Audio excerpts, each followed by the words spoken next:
అనంతపురం జిల్లా గుత్తిపట్నంలో RS road నందు ఉన్న గుడ్ షెఫర్డ్ హై స్కూల్లో చదువుతున్న విద్యార్థులు ప్రతిరోజు వాహనాలు నడుపుకుంటూ స్కూల్కి వచ్చి వెళ్తున్నారు. ఈ విషయంపై స్కూల్ యాజమాన్యం ఎలాంటి చర్యలు తీసుకోకుండా పిల్లల ప్రాణాలతో చెలగాటమాడుతున్నారు. స్కూల్లో పిల్లలకు చదువు చెప్పే టీచర్లు కూడా క్వాలిఫైడ్ టీచర్స్ లేకపోవడంపై అనేక సందేహాలు వ్యక్తమవుతున్నాయి. స్కూల్లో పిల్లలకు సరైన వసతులు కూడా సమకూర్చలేదు. ఈ విషయాలపై స్కూల్ యాజమాన్యం ప్రిన్సిపల్ విద్యాసాగర్ని వివరణ కోరగా నిర్లక్ష్యం సమాధానం తెలిపారు. ఈ విషయంపై సంబంధిత అధికారులు స్కూల్ యాజమాన్యంపై చర్యలు తీసుకోవాలని ప్రజలు కోరుతున్నారు.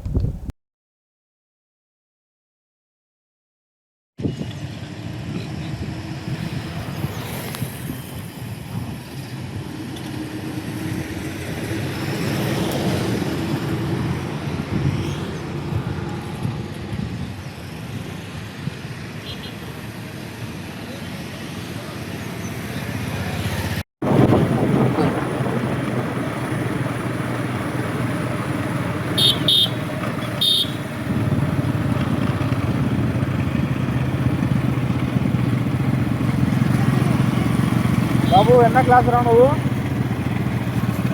క్లాసా? ఏం సార్ నీ పేరు? కాదు, మీ ఇంట్లో తెచ్చి పంపిస్తానా నీకు బండి? ఏం ఆటోకి రావా నువ్వు?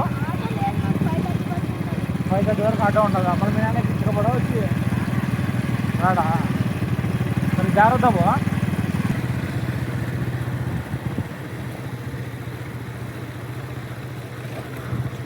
కొద్ది స్లో